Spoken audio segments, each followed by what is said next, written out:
This is your checklist for the rest of your life. If something's not working in your relationship, this is the first place you go.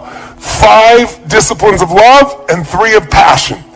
These 5 disciplines are what the game is all about. The first discipline we call the discipline of unconditional love and compassion. The discipline. Why do I call it a discipline? Because you don't always feel unconditionally loving and you don't always feel compassionate. If your triggers get fired, if something triggers your masculine or feminine, animal in you, that survival instinct in you based on something going on, you may not show up so, unconditional in your love and compassion. What this really means, put it in one phrase, put your lover what? It's not about you. That's the law. You put your lover first. If you are having problems in your relationship, I can promise you that the problem you're having right now is you're feeling pain right now, and it's because you're focused on yourself, not your partner. You're focused on what you're not getting. You're focused on what your partner's not giving you. You're focused on something that's not happening there. This is the number one law. You want to have an extraordinary relationship? Tear up your rules. Make this your number one rule. Number one rule is my lover comes first. My number one rule is if you're in love, you put their feelings and needs before your own. Second discipline, real quick. The discipline of absolute courage and vulnerability. Absolute courage and vulnerability. This is learning to love no matter what. I mean, truly no matter what. Now, how many people are going to do that? Not many. Not many people are going to have an extraordinary relationship. But what I mean by this is, if you have courage and vulnerability, that means you tell the truth. That means you open up. Most people, out of a lack of courage, hold back their gift. This idea that you're going to give pain to somebody you love, you're going to punish them, that takes no courage, that takes no vulnerability, that's just stupidity. So the more vulnerable you are, the more power you have, because love penetrates all. Third law, it's the law of positive intent. Yes. The discipline, I should say, of positive intent. By the way, discipline weighs ounces, regret weighs tons.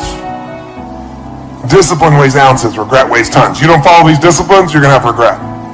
Right? That's their disciplines, their commitments, they're things you're going to do no matter what. Discipline means even if it's not easy, you still do it, right? Discipline is, it's a habit. That's what a discipline is. It's a habit.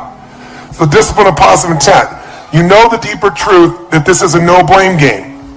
You know that when something happens, no matter what it was, like when I said that to her, my girl knew, she and I made a decision early on. I decided, and this is a decision I encourage you to make if you haven't made it, or make it anew if you haven't made it in years. I decided I knew this woman's soul. Yeah. This woman's soul was as pure as anything I could ever dream of in my life. I knew that I loved this woman. Her soul was pure. So no matter what happened, I would serve her. And no matter what happened, no matter what she said, no matter what she did, I would know, even if I couldn't figure out how, the intent was pure. The intent was wanting to get closer. It looks mean, but she's scared. It looks vicious, but she's just freaked out. And same thing with me. He looks like he's an unconscious asshole. He just doesn't know. It looks like he doesn't give a shit. He's actually a masculine male, and this is what they do, right? We shifted the meaning to always there's an empowering meaning because there's never negative intent, no matter what it looks like, no matter what was said. And by having that, along with that, they just want a positive intent. And since no blame game, we immediately apologize. It doesn't matter what has happened. If there's any argument we have, it's a playful argument, which is I'm taking responsibility and she's taking responsibility. No, honey, it was my fault. No, it was my fault. And it's like, and we mean it sincerely. It doesn't matter what it is, because I hold myself as whatever she's feeling, ultimately it's my responsibility. Even if I didn't intend it, that's it. So I take responsibility. I'm sorry, honey. I'm sorry your feelings were hurt. She does it with me also. And since we both are constantly doing it, it makes it like there's nobody ever blaming somebody else. So think about this. We put each other first. If we find we're not, we change that immediately. Right? We immediately look at, we got to be courage and vulnerable. We've got to tell the truth. That's really what that is. Tell the truth with kindness, with love, with making nobody wrong, because we both know we have positive intent. And you break through all the bullshit with this. Mm-hmm. And with an apology, rather than I'm sorry you, always have I. Yes. Always I. Honey, I'm sorry today when I upset you, or I'm sorry today if I upset you. Having the word I and owning it neutralizes. It's such a crazy, and we so underrate an apology of ownership. Owning something, who cares? When you love each other, who cares about being right or wrong? And if there really is an unconscious action, and even if it wasn't your intent, even if it wasn't unconscious, even if it was a misinterpretation, who cares? Own it. You own it, and it neutralizes that, and it only brings you closer. It's extraordinary. And you got to remember, no matter what they did, that's not who they are. If you can remember that, human behavior is not a reflection of the human spirit. Often it's a reflex action of the animal inside of us. And if you can know that, you know their spirit and you know their soul, then you know when people get insecure, when they get uncertain, when they go in survival, I've done it, you've done it, we've all done it. So instead of judging and making them wrong because you're scared of being hurt again, you got to come back to, I know what their intent is, I know it's positive. When you question my intent, you end the relationship. You question my behavior, you got every right to do that, even if I disagree with you. You just never question intent. I'd underline that, I'd bold it, I'd go on. If you question intent, you are destroying the relationship. So when you look at somebody, usually you subscribe either what you would do, or if you dislike something about them, or you're in a bad state, you'll come up with the worst reason why they did it. It's never the truth. They did it to meet some needs, same as you. But underneath it, if you know their soul, you just don't question their intent. Now think of it, if you just did these three things, what would be destroyed on your list? Oh my God, our kids, blah, blah, blah, blah, blah, blah. Wait a second. My wife comes first, my husband comes first. You know what? Bottom line is, I trust and love them. These kids are going to be great. I'm going to bend. I'm going to find something here for him. I'm going to find something here for her. Right? And I'm making this so crazy. I'm being so upset. What am I really upset about? I'm upset thinking my kids are not going to be the way I want them to be. Not my kids are going to be the way they're meant to be. So it's really about me again, right? You know, discipline of absolute courage. You know, honey, I just want to talk to you. I'm concerned. This is how I was raised. I know you were raised differently, vulnerably. I love you. I love you the way you are. You're a rebel. You love me. I have rules. Maybe our kids will be okay with that too. What do you think? Finding some way. You know, knowing that there's positive intent will kill any anger upset inside this piece. Fourth one of the 5 disciplines. Fourth is the discipline of honorable language and moment-to-moment awareness. Honorable language. There is power in love, adoration, and praise. And most of us don't use it enough. Most of us don't praise enough. And when I say praise, make a note. If you're going to praise your man or your woman, you must praise them specifically, not generally. But moment to moment, being consciously aware of the impact that you're having with your language and your presence on your partner. And your language as well. Body language, words, deeds. It's knowing you have an impact and seeing that impact. You know, if I'm doing something and I look over and I see my girl is not in a great place, I don't continue. So what happens for a woman to understand is we get information in, and if we hear a word, words go into that file in our brain, left hemisphere. Emotions go on the other side.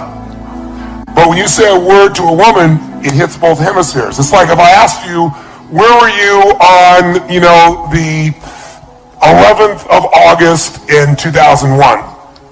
But if I asked you, where were you on 9/11? How many remember exactly where you were in the room when you heard about it, or you were there, you saw it? Because information with emotion is remembered forever. And for women, words that you say mean a lot because they have to determine whether she's pleasing you or not. And those words get connected to emotion, and you might just be saying things, because guys say things all the time, right? And when you're that upset, gentlemen, there's nowhere to go. You're never going to hurt that woman in a million years. So the only way to let go of some of the pressure is yell or scream or use some words. But then she takes those words in, and she's hurt by it. And here's a trick. I'm married to a very passionate man. He's married to certainly a very passionate woman. And we made decisions. Never, I hate you. Never, I'm going to leave you. And not F you. Tone will say, F, mother F. Like, I mean, it can come flying out of his mouth and have such a level of intensity. But F, for F's sake, whatever that might be is different than... Never to you. That, and one other big one I'll give you is, if you ever threaten the end of the relationship, yes, end it. Yeah.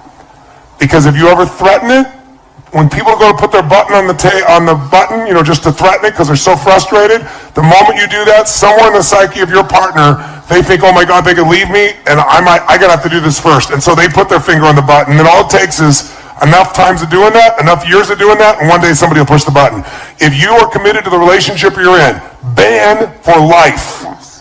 For multiple lifetimes, for those of you who are going to come back 6 and 7 times, like some of the people here did. You ban for multiple lifetimes. I will never, ever, ever threaten. Never. Neither of you ever threatens to leave. If you threaten to leave, relationship's over. It might take 3 more years, 5 more, 10 years, but it's over. If you want to be in a relationship with this person, don't ever, ever, ever threaten. If you did before, it's off limits forever. No exceptions. Doesn't matter how mad you are, angry you are, sad you are, never. You're not unconscious with your language, you're not unconscious with your deeds, you're aware of the impact and you correct it immediately. You constantly realize, I'm pissed off, I'm hurt, I'm sad, it's about me. Let me step out of me, I'm into something bigger here. Right? I'm not about that, I'm about something bigger. It's what do they need? Let me step in there. You do that enough times, it'll become a habit. And finally, number 5, the discipline of giving freedom. Giving freedom. Men live for freedom, women need it also. But it comes in different forms. And it's the power of forgiving, forgetting, and flooding. Forgiving, forgetting, and flooding. Now, women seem to have more of a difficulty with forgetting.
But you can be forgiving, and forgiveness is when you realize that what you thought happened didn't really happen. You gave it a meaning that doesn't really match reality. You're expecting your partner to be something different than they are. Flooding is one of the most valuable skills you can do in your life. If you don't flood, you'll have a hard time forgiving and forgetting. And we flood our magic moments. I mean, all the time. All the time. And we capture them. You know, we have our little app of a journal that we capture all of our beautiful moments. After this event, when we get home on Sunday, we'll spend an hour and just capture all the beautiful moments that happened here. Everything that was funny, everything that was beautiful, everything that was touching. Because otherwise, it's actually what Nicole was talking about. Maybe she talked about framing. You have a peak experience and you actually give words to it, and that frames it, and it helps to get to that place. It's just like you bypass all that effort that took you there, and then that's your next starting point. And then you have another peak experience, and then you share that and you frame it and you give language and you give words to it, and then boom, you set the bar higher. And a lot of times what happens is magic happens in life. Grace pours, and we don't give words to it, we don't celebrate it, we don't recognize it, we don't see it, we don't appreciate it. And putting words to that of appreciation and and reliving and experiencing it, it is, I would say it's one of the top 10 things for us that we do that just, it ignites and that feeling and just of utter appreciation, and we always capture it so we can go back and read it. It's so beautiful. This is something to share. So when we first, it's true. He was so, oh my gosh, like I mean, rigid, militant, blue, like so intense about these things. And so, I mean, anytime that anybody would talk about eggs, he was just like, and did what felt like he was not vicious, but it felt like that level of intensity. And so we were together and I was feeling like I needed more protein, and we share everything, and it was so crazy because I started to eat eggs, and I literally, and I— Oh my God! No, this sounds nuts, but I did not tell him, and I felt like I was having a freaking affair with an egg, and I would go into the pantry and I'd eat the eggs, and I'm like, this is nuts, like this is crazy, it seems ridiculous.